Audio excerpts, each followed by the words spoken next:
Hi ಎಲ್ಲರಿಗೂ ನಮಸ್ಕಾರ.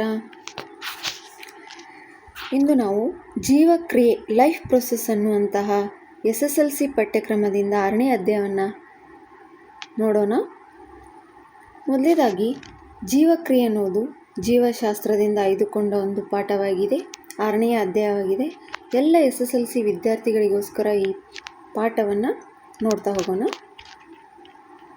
ಮೊದಲನೇದಾಗಿ ಭಾಗ 1ರಲ್ಲಿ ಪೋಷಣ ಕ್ರಿಯೆ, ಸ್ವಪೋಷಕಗಳು, ಪರಪೋಷಕಗಳು ಇವುಗಳ ಬಗ್ಗೆ ನಾವು ಅಧ್ಯಯನ ಮಾಡೋಣ. ಮೊದಲನೇದಾಗಿ ಜೀವಕ್ರಿಯೆ ಎಂದರೇನು? ಜೀವಕ್ರಿಯೆ ಎಂದರೇನು? ಎಲ್ಲ ಜೀವಿಗಳು ತನ್ನ ಉಳಿವಿಗಾಗಿ ನಡೆಸುವಂತಹ ಕ್ರಿಯೆಗಳನ್ನು ಜೀವಕ್ರಿಯೆ ಎಂದು ಕರೆಯುತ್ತೇವೆ. ಎಲ್ಲ ಜೀವಿಗಳು ತಮ್ಮ ಉಳಿವಿಗಾಗಿ ನಡೆಸುವಂಥ ಕ್ರಿಯೆಗಳು ಯಾವಪ್ಪ ಹಂಗಂದ್ರೆ, ಎಲ್ಲ ಜೀವಿಗಳು ತನ್ನ ಉಳಿವಿಗಾಗಿ ಆಹಾರವನ್ನು ಸೇವನೆ ಮಾಡ್ತೈತೆ. ಅದಾದ ತಕ್ಷಣ ಆಹಾರವು ಪಚನ ಕ್ರಿಯೆಗೆ ಒಳಗಾಗುತ್ತದೆ. ಅದಾದ ತಕ್ಷಣ ಉಸಿರಾಟ ಕ್ರಿಯೆ ನಡೆಯುತ್ತದೆ.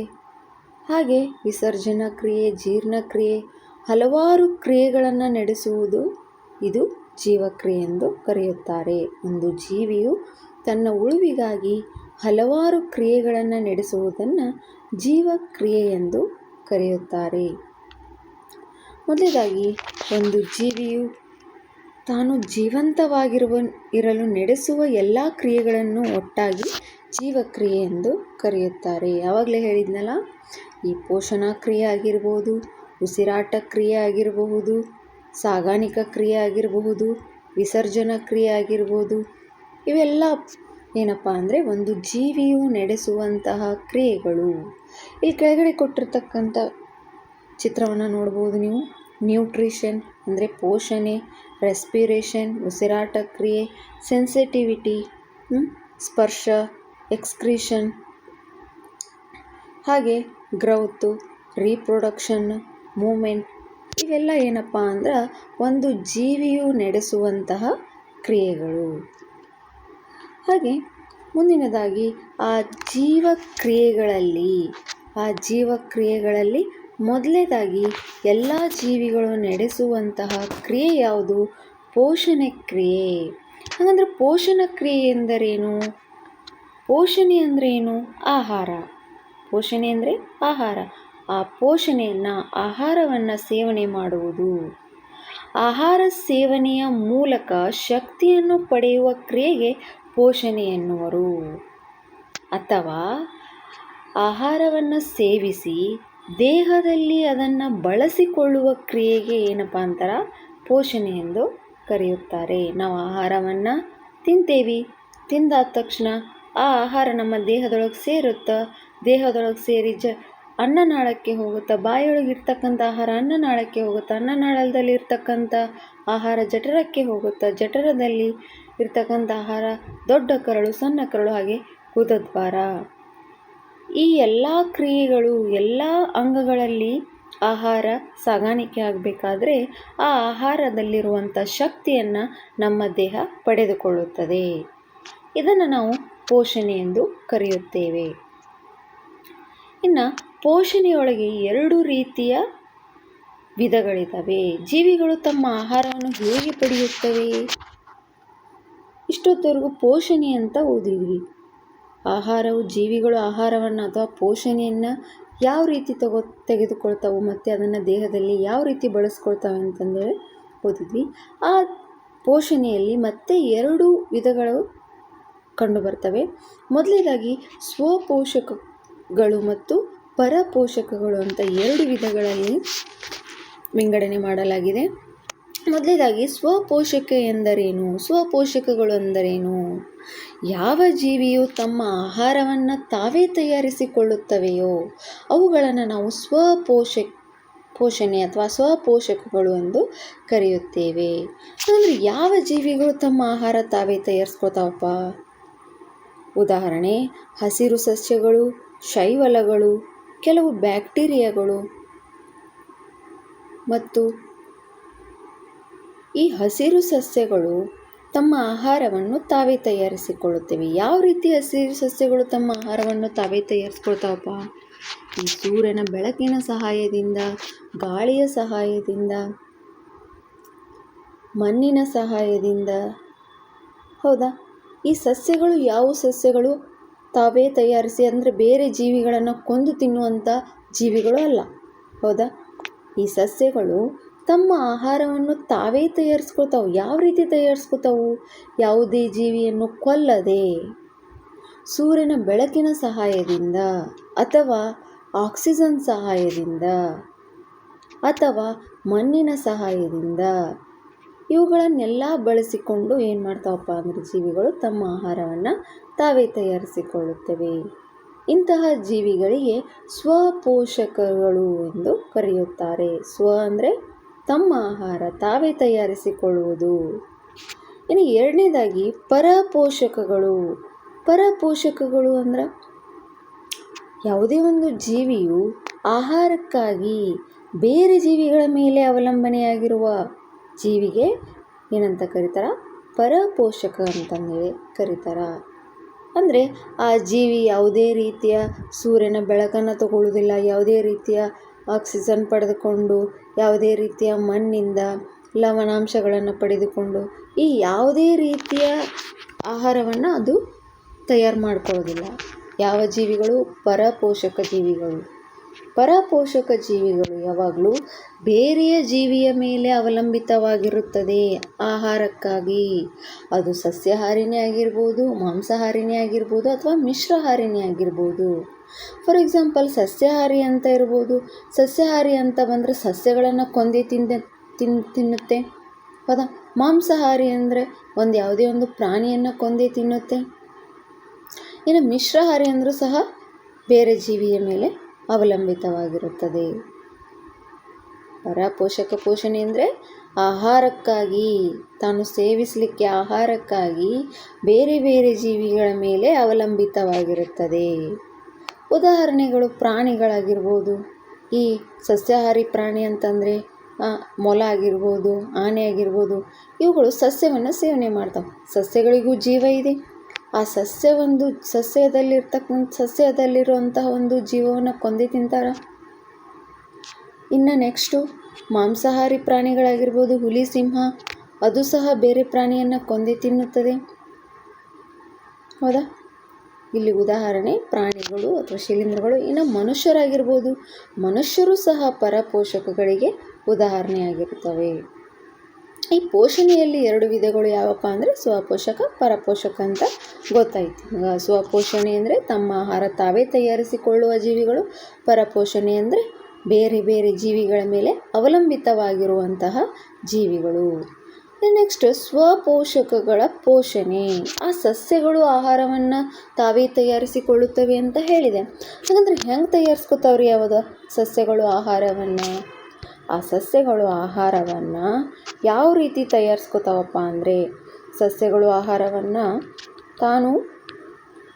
ಸಸ್ಯಗಳು ಕಾರ್ಬನ್ ಡೈಆಕ್ಸೈಡ್ ಮತ್ತು ನೀರನ್ನು ಬಳಸಿಕೊಂಡು, ಸಸ್ಯಗಳು ಕಾರ್ಬನ್ ಡೈಆಕ್ಸೈಡ್ ಮತ್ತು ನೀರನ್ನು ಬಳಸಿಕೊಂಡು ಕ್ಲೋರೋಫಿಲ್ ಅಥವಾ ಸೌರಶಕ್ತಿಯ ಸಹಾಯದಿಂದ ಆಹಾರವನ್ನು ತಯಾರಿಸಿಕೊಂಡು, ಈ ಕ್ರಿಯೆಯನ್ನು ದ್ಯುತಿ ಸಂಶ್ಲೇಷಣ ಕ್ರಿಯೆ ಎನ್ನುವರು. ಅರ್ಥ ಆಯ್ತಾ? ಸಸ್ಯಗಳು ಕಾರ್ಬನ್ ಡೈಆಕ್ಸೈಡ್ ಹಾಗೂ ನೀರನ್ನು ಬಳಸಿಕೊಂಡು, ಮೊದಲನೇದಾಗಿ ಕಾರ್ಬನ್ ಡೈಆಕ್ಸೈಡ್, ನಾವು ಬಿಡುಗಡೆ ಮಾಡಿರುವಂತಹ ಕಾರ್ಬನ್ ಡೈಆಕ್ಸೈಡನ್ನು ತೆಗೆದುಕೊಳ್ಳುತ್ತದೆ, CO2. ಕಾರ್ಬನ್ ಡೈಆಕ್ಸೈಡ್ ಮತ್ತು ಮಣ್ಣಿನಿಂದ ನೀರನ್ನು ಹೀರಿಕೊಳ್ಳುತ್ತದೆ, H2O. ಇವೆರಡನ್ನು ಬಳಸಿಕೊಂಡು ಸೂರ್ಯನಿಂದ ಬೆಳಕನ್ನು ಪಡೆದುಕೊಂಡು ಕ್ಲೋರೋಫಿಲ್ನ ಸಹಾಯದಿಂದ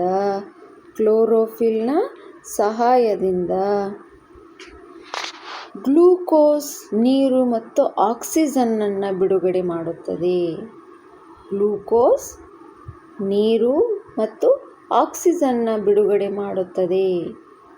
ಈ ಕ್ರಿಯೆಯನ್ನು ಏನಂತ ಕರೀತಾರಪ್ಪ ಅಂದ್ರೆ ಸ್ವಪೋಷಕ ಪೋಷಣೆ ಅಥವಾ ದ್ಯುತಿ ಸಂಶ್ಲೇಷಣ ಕ್ರಿಯೆ ಎಂದು ಕರೆಯುತ್ತಾರೆ. ದ್ವಿತೀಯ ಸಂಶ್ಲೇಷಣ ಕ್ರಿಯೆ ಅಂದರೆ ಏನಪ್ಪ ಹಂಗಂದ್ರೆ ಸಸ್ಯಗಳು ಕಾರ್ಬನ್ ಡೈಆಕ್ಸೈಡ್ ಮತ್ತು ನೀರನ್ನು ಬಳಸಿಕೊಂಡು ಸೂರ್ಯನ ಬೆಳಕಿನ ಮತ್ತು ಕ್ಲೋರೋಪ್ಲಾಸ್ಟ್ ಸಹಾಯದಿಂದ ತಮ್ಮ ಆಹಾರವನ್ನು ತಾವೇ ತಯಾರಿಸಿಕೊಳ್ಳುವ ಕ್ರಿಯೆಯನ್ನು ದ್ವಿತೀಯ ಸಂಶ್ಲೇಷಣ ಕ್ರಿಯೆ ಎಂದು ಕರೆಯುತ್ತಾರೆ. ಇನ್ನು ನೆಕ್ಸ್ಟ್ ಹೇಳಬೇಕಪ್ಪ ಅಂದ್ರೆ ಎಲೆಯ ಉದ್ದ ಸೀಳಿಗೆ. ಈ ಸಸ್ಯಗಳೆಲ್ಲ ಏನಪ್ಪ ಅಂದ್ರೆ ತಮ್ಮ ಆಹಾರವನ್ನು ತಾವೇ ತಯಾರಿಸ್ಕೊತಾವು ಅಂತ ಹೇಳಿದೆ. ಅಂದರೆ ಹೆಂಗೆ ತಯಾರಿಸ್ಕೊತಾವಪ್ಪ? ಇಷ್ಟೊತ್ತವರೆಗೂ ನೋಡಿದ್ರಿ ದ್ವಿತೀಯ ಸಂಶ್ಲೇಷಣ ಕ್ರಿಯೆ ಮೂಲಕ ಸಸ್ಯಗಳು ತಮ್ಮ ಆಹಾರವನ್ನು ತಾವೇ ತಯಾರಿಸ್ಕೊತಾವು. ಹೆಂಗೆ? ಆ ಸಸ್ಯಗಳಿಗೆ ಏನಿರುತ್ತಪ್ಪ? ಯಾವುದ್ರ ಮುಖಾಂತರ ತಮ್ಮ ಆಹಾರವನ್ನು ಪಡೆದುಕೊಳ್ತಾವು? ಇಲ್ಲಿ ನೋಡು, ಎಲ್ಲ ಸಸ್ಯಗಳು ಎಲೆಗಳ ಮುಖಾಂತರ ತಮ್ಮ ಆಹಾರವನ್ನು ತಾವು ತಯಾರಿಸ್ಕೊತಾವು. ಆವಾಗಲೇ ನೋಡ್ರಿ ಹಾಗೆ ಕ್ಲೋರೋಫಿಲ್ ಮತ್ತು ಸೌರಶಕ್ತಿಯ ಸಹಾಯದಿಂದ ಅಂತ ಹೇಳಿದ್ರಿ. ಆ ಕ್ಲೋರೋಫಿಲ್ ಮತ್ತು ಸೌರಶಕ್ತಿಯನ್ನು ಬಳಸಿಕೊಳ್ಳುವ ಅಂಗ ಯಾವುದು? ಎಲೆಯ ಭಾಗದಲ್ಲಿರುವ ಪತ್ರರಂಧ್ರಗಳು. ಹಾಗಂದ್ರೆ ಈ ಎಲೆಯನ್ನು ಅಡ್ಡ ಸೀಳಿದಾಗ ನಮಗೇನು ಕಾಣಿಸುತ್ತಾ? ಇಲ್ಲಿ ಕೊಟ್ಟಾರ. ಎಲ್ಲ ಎಲೆಗಳಲ್ಲಿ ಅಥವಾ ಎಲ್ಲ ಜೀವಿಗಳು ಜೀವಕೋಶಗಳಿಂದ ಮಾಡಲ್ಪಟ್ಟಿದೆ. ಇದು ಎಲ್ಲರೂ 9ನೇ ತರಗತಿಯೊಳಗೆ ಓದಿರುವಂಥ ವಿಷಯ. ಎಲ್ಲ ಜೀವಿಗಳು ಜೀವಕೋಶಗಳಿಂದ ಮಾಡಲ್ಪಟ್ಟಿದೆ. ಆ ಜೀವಕೋಶಗಳು ಹೆಂಗಿರ್ತಾವಪ್ಪ ಹಂಗಂದ್ರೆ ಈ ಎಲೆಯನ್ನು ಅಡ್ಡ ಸೀಳಿದಾಗ ಜೀವಕೋಶಗಳು ಯಾವ ರೀತಿ ಕಾಣಿಸ್ತಾವ ಅವು ಕಣ್ಣಿಗೆ? ನಾವು ಬ್ಯಾಟ್ರಿ ಹಿಡಿದು ಅಥವಾ ಮೊಬೈಲ್ ಹಿಡಿದು ನೋಡಿದರೆ ಕಾಣಿಸೋದಿಲ್ಲ. ಯಾವಾಗಲೂ ಸೂಕ್ಷ್ಮದರ್ಶಕದ ಮೂಲಕ ನಾವು ನೋಡಬಹುದು. ಈ ಎಲೆಯನ್ನು ಅಡ್ಡ ಸೀಳಿದಾಗ ಇಲ್ಲಿ ಕಂಡುಬರುವಂತಹ ಜೀವಕೋಶಗಳು ಇವೆಲ್ಲ ಏನಪ್ಪ ಅಂದ್ರೆ ಜೀವಕೋಶಗಳು. ಈ ಜೀವಕೋಶದ ಮಧ್ಯದಲ್ಲಿ ಕ್ಲೋರೋಪ್ಲಾಸ್ಟ್ ಅನ್ನುವಂಥ ಒಂದು ಅಂಗವಿರುತ್ತದೆ. ಕ್ಲೋರೋಪ್ಲಾಸ್ಟ್ ಇರುತ್ತದೆ. ಆ ಕ್ಲೋರೋಪ್ಲಾಸ್ಟ್ ಒಳಗಡೆ ಏನಿರುತ್ತೆ? ಕ್ಲೋರೋಫಿಲ್ ಇರುತ್ತದೆ. ಆ ಕ್ಲೋರೋಫಿಲ್ ಏನು ಮಾಡತ್ತಪ್ಪ ಹಂಗಂದ್ರೆ ಇಲ್ಲಿ ಸೂರ್ಯನಿಂದ ಬರುವಂತಹ ಬೆಳಕಿನ ಶಕ್ತಿಯನ್ನು ಹೀರುತ್ತದೆ. ಈ ಅಡ್ಡ ಸೀಳಿಕೆಯನ್ನು ನೋಡಿದಾಗ ಕ್ಲೋರೋಪ್ಲಾಸ್ಟ್ ಈ ಎಲೆಗಳಲ್ಲಿ ಯಾವ ಜಾಗದಲ್ಲಿ ಯಾವ ರೀತಿ ರಚನೆಯಾಗಿರ್ತಾವಂತ ನಿಮ್ಗೆ ತೋರಿಸ್ತಿದ್ದಾರೆ. ಆ್ಯಂಡ್ ನೆಕ್ಸ್ಟ್ ಇಲ್ಲಿ ಪ್ಲೇಸ್ ಕಾಣತ್ತಲ್ಲ, ಇಲ್ಲಿ ಗ್ಯಾಪು. ಇದು ಏನಪ್ಪ? ಯಾಕೆ ಗ್ಯಾಪ್ ಐತಪ್ಪ ಅಂದ್ರೆ ಇಲ್ಲಿ ಪತ್ರರಂಧ್ರಗಳು ಇರುತ್ತವೆ. ಈ ಪತ್ರರಂಧ್ರಗಳ ಕೆಲಸ ಏನಪ್ಪ ಅಂದ್ರೆ ಅನಿಲದ ವಿನಿಮಯವನ್ನು ಮಾಡುತ್ತದೆ. ಅನಿಲದ ವಿನಿಮಯ ಅಂದರೆ ನೀರನ್ನು ತೆಗೆದುಕೊಳ್ಳುವುದು, ಕಾರ್ಬನ್ ಡೈಆಕ್ಸೈಡನ್ನು ತೆಗೆದುಕೊಳ್ಳುವುದು. ಯಾವ ರೀತಿ ತೆಗೆದುಕೊಳ್ಳುತ್ತಪ್ಪ ಹಂಗಂದ್ರೆ ಈ ಪತ್ರರಂಧ್ರಗಳು ಏನು ಕೆಲಸ ಮಾಡ್ತಾವಪ್ಪ ಅಂದ್ರೆ ಈ ಪತ್ರರಂಧ್ರಗಳು ತೆರೆದ ಮತ್ತು ಮುಚ್ಚಿದ ರೀತಿಯ 2 ರೀತಿಯ ಪತ್ರರಂಧ್ರಗಳಿರ್ತಾವು. ಎಲ್ಲ ಪತ್ರರಂಧ್ರಗಳು ಮುಚ್ಚಿರೋದೇ ಇಲ್ಲ, ಎಲ್ಲ ಪತ್ರರಂಧ್ರಗಳು ತೆರೆದಿರೋದೇ ಇಲ್ಲ. ಯಾವಾಗ ಪತ್ರರಂಧ್ರಗಳು ಆಹಾರವನ್ನು ತೆಗೆದುಕೊಳ್ಳುತ್ತವೆಯೋ ಅಥವಾ ನೀರನ್ನು ತೆಗೆದುಕೊಳ್ಳುತ್ತವೆ, ಆವಾಗ ಪತ್ರರಂಧ್ರಗಳು ಉಬ್ಬುತ್ತವೆ ಅಥವಾ ಕಾವಲು ಜೀವಕೋಶಗಳು ಉಬ್ಬುತ್ತವೆ. ಆವಾಗ ಪತ್ರರಂಧ್ರವು ತೆರೆಯುತ್ತದೆ. ಯಾವಾಗ ಪತ್ರರಂಧ್ರವು ಆಹಾರವನ್ನು ತೆಗೆದುಕೊಳ್ಳುವುದಿಲ್ಲ, ಆವಾಗ ಪತ್ರರಂಧ್ರಗಳು ಮುದುಡುತ್ತವೆ. ಆವಾಗ ಇದು ಮುಚ್ಚಿದ ಪತ್ರರಂಧ್ರ ಎನ್ನುತ್ತಾರೆ. ಇಲ್ಲಿ ಕಾಣಿಸ್ತಿದ್ದಾವಲ್ಲ ಇವುಗಳು ಏನಪ್ಪ ಅಂದ್ರೆ ಕಾವಲು ಜೀವಕೋಶಗಳು. ಇವು ಕಾವಲು ಜೀವಕೋಶಗಳು.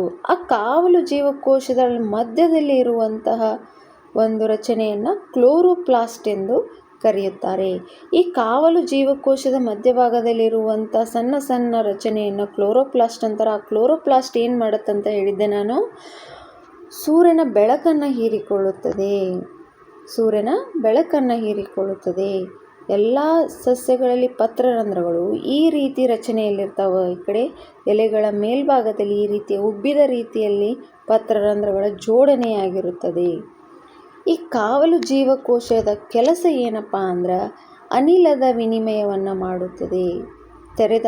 ಈ ಪತ್ರರಂಧ್ರದ ಕಾರ್ಯ ಏನಪ್ಪ ಅಂದ್ರೆ, ಪತ್ರರಂಧ್ರದ ಕಾರ್ಯ ಏನು ಅಂತ ಕೇಳಿದ್ರಪ್ಪ ಅಂದ್ರೆ, ಪತ್ರರಂಧ್ರವು ಅನಿಲದ ವಿನಿಮಯವನ್ನು ಮಾಡುತ್ತದೆ ಅಂತ ಬರಿಬೇಕು. ಅಂದರೆ ಈ ಕಾವಲು ಜೀವಕೋಶದ ಕೆಲಸ ಏನಪ್ಪ ಹಂಗಂದ್ರೆ, ಇಲ್ಲಿ 2 ಕಾವಲು ಜೀವಕೋಶಗಳ ಕೆಲಸ ಏನಪ್ಪ ಅಂದ್ರೆ, ಪತ್ರರಂಧ್ರ ಉಬ್ಬಲು ಮತ್ತು ತೆರೆಯಲು ಸಹಾಯ ಮಾಡುತ್ತದೆ. ಪತ್ರರಂಧ್ರ ಉಬ್ಬಲು ಮತ್ತು ಅಥವಾ ಮುಚ್ಚಲು ಮತ್ತು ತೆರೆಯಲು ಸಹಾಯ ಮಾಡುತ್ತದೆ.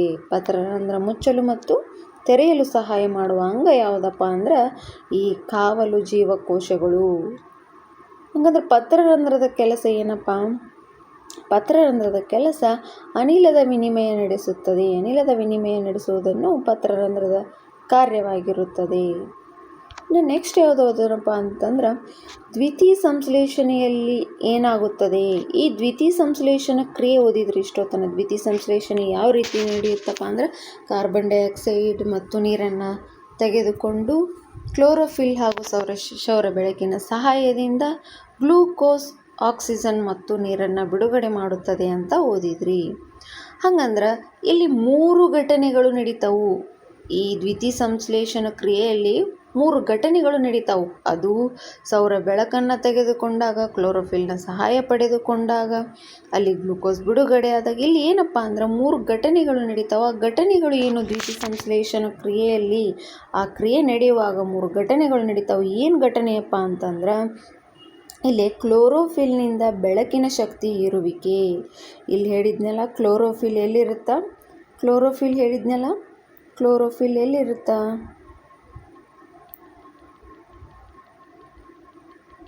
ಇಲ್ಲಿ ಕ್ಲೋರೋಫಿಲ್ ಇರುತ್ತಾ ಅಂತ ಹೇಳಿದ್ದೆ. ಕ್ಲೋರೋಫಿಲ್ನ ಸಹಾಯದಿಂದ, ಸೌರಶಕ್ತಿಯ ಸಹಾಯದಿಂದ ಏನು ಮಾಡುತ್ತಾ? ಎಲೆಗಳು ಅಥವಾ ಸಸ್ಯಗಳು ತಮ್ಮ ಆಹಾರವನ್ನು ಅಥವಾ ಬೆಳಕಿನ ಶಕ್ತಿಯನ್ನು ಹೀರಿಕೊಳ್ಳುತ್ತದೆ ಅಂತ ಹೇಳಿದೆ. ಈ ಕ್ಲೋರೋಫಿಲ್ನ ಸಹಾಯದಿಂದ ಬೆಳಕಿನ ಶಕ್ತಿ ಹೀರುವಿಕೆ. ಇಷ್ಟೊತ್ತವರೆಗೂ ತೋರಿಸಿದ ಎಲೆಯ ಮಧ್ಯೆ ಅಡ್ಡ ಸೀಳಿಕೆಯಲ್ಲಿ ಅಥವಾ ಇಲ್ಲಿ ಪತ್ರರಂಧ್ರಗಳಲ್ಲಿ ಕ್ಲೋರೋಫಿಲ್ ಎಲ್ಲಿರುತ್ತೆ ಅಂತಂದು ಹೇಳಿ ನಾನು ತೋರಿಸಿದೆ. ಆ ಕ್ಲೋರೋಫಿಲ್ನಿಂದ ಬೆಳಕಿನ ಶಕ್ತಿಯನ್ನು ಹೀರಿಕೊಳ್ಳುವಿಕೆ. ಆ ಕ್ಲೋರೋಫಿಲ್ ಏನು ಮಾಡುತ್ತಾ? ಸೂರ್ಯನಿಂದ ಬರುವಂಥ ಬೆಳಕಿನ ಶಕ್ತಿಯನ್ನು ಹೀರಿಕೊಳ್ಳುತ್ತದೆ. ನೆಕ್ಸ್ಟ್ ಏನಾಗುತ್ತಪ್ಪ ಹಂಗಂದ್ರೆ, ಆ ಬೆಳಕಿನ ಶಕ್ತಿ ಬರುತ್ತಾ? ಕ್ಲೋರೋಫಿಲ್ನ ಮುಖಾಂತರ ಸಸ್ಯಗಳಿಗೆ ಬರುತ್ತಾ? ಬೆಳಕಿನ ಶಕ್ತಿಯು ರಾಸಾಯನಿಕ ಶಕ್ತಿಯಾಗಿ ಪರಿವರ್ತನೆಯಾಗುವುದು. ಇಲ್ಲಿ ಬೆಳಕಿನ ಶಕ್ತಿ ಏನಾಗುತ್ತಪ್ಪ ಅಂದರೆ, ಇಲ್ಲಿ ಸೂರ್ಯನಿಂದ ಬರುವಂಥ ಬೆಳಕಿನ ಶಕ್ತಿ ರಾಸಾಯನಿಕ ಶಕ್ತಿಯಾಗಿ ಪರಿವರ್ತನೆಯಾಗುವುದು ಮತ್ತು ನೀರಿನ ಅಣುಗಳು ಹೈಡ್ರೋಜನ್ ಮತ್ತು ಆಕ್ಸಿಜನ್ ಅಣುಗಳಾಗಿ ವಿಭಜಿಸಲ್ಪಡುತ್ತದೆ. ಇಲ್ಲಿಂದ ಏನಾಗುತ್ತಾ? ಈ ಕ್ಲೋರೋಫಿಲ್ ಏನು ಮಾಡುತ್ತಪ್ಪ ಅಂದ್ರೆ, ಬೆಳಕಿನ ಶಕ್ತಿ ಹೀರ್ಕೊಂಡಿನ ಬೆಳಕಿನ ಶಕ್ತಿ ಏನಾಗಿ ಕನ್ವರ್ಟ್ ಆಗುತ್ತಾ? ರಾಸಾಯನಿಕ ಶಕ್ತಿಯಾಗಿ ಪರಿವರ್ತನೆ ಆಗುತ್ತಾ. ನೀರಿನ ಅಣುಗಳು ಮತ್ತು ಹೈಡ್ರೋಜನ್ ಮತ್ತು ಆಕ್ಸಿಜನ್ ಆಗಿ ವಿಭಜಿಸಲ್ಪಡುತ್ತದೆ. ಇಲ್ಲಿ ಬರುವಂಥ ರಾಸಾಯನಿಕ ಶಕ್ತಿಯಾಗಿ ಪರಿವರ್ತನೆ ಆಗುತ್ತದೆ ಅಂದರೆ, ಆ ಬೆಳಕು ಏನಾಗಿ ಪರಿವರ್ತನೆ ಆಗುತ್ತಪ್ಪ ಅಂದ್ರೆ, ನೀರಿನ ಅಣುಗಳು ಹೈಡ್ರೋಜನ್ ಮತ್ತು ಆಕ್ಸಿಜನ್ ಆಗಿ ವಿಭಜಿಸುತ್ತವೆ. ಎಲ್ಲಿ? ಈ ಸಸ್ಯಗಳಲ್ಲಿ. ಈ ಸಸ್ಯಗಳಲ್ಲಿ ಆಕ್ಸಿಜನ್ ಮತ್ತು ನೀರಿನ ಅಣುಗಳು ಹೈಡ್ರೋಜನ್ ಆಗಿ ವಿಭಜಿಸಲ್ಪಡುತ್ತವೆ. ಇದು 2ನೆಯ ಘಟನೆ. ಇನ್ನು 3ನೆಯ ಘಟನೆ ಏನಪ್ಪ ಅಂದ್ರೆ, ಕಾರ್ಬನ್ ಡೈಆಕ್ಸೈಡ್ ಕಾರ್ಬೋಹೈಡ್ರೇಟ್ ಆಗಿ ಪರಿವರ್ತಿಸಲ್ಪಡುತ್ತದೆ. ಇಲ್ಲಿ ಬಂದಿರುವಂಥ ಕಾರ್ಬನ್ ಡೈಆಕ್ಸೈಡ್, ಸಸ್ಯಗಳು ತೆಗೆದುಕೊಂಡಿರುವಂಥ ಕಾರ್ಬನ್ ಡೈಆಕ್ಸೈಡ್ ಕಾರ್ಬೋಹೈಡ್ರೇಟ್ ಆಗಿ ಪರಿವರ್ತನೆಯಾಗುತ್ತದೆ. ಈ 3 ಘಟನೆಗಳು ವೆರಿ ಇಂಪಾರ್ಟೆಂಟ್ ಆಗಿರ್ತವೆ. ಎಕ್ಸಾಮಿಗೆ ಕಂಪಲ್ಸರಿ ಬರುವಂಥ ಕ್ವಶನ್ ಇದು. ರಿಪೀಟೆಡ್ ಆಗಿ ಬಂದೈತಿ.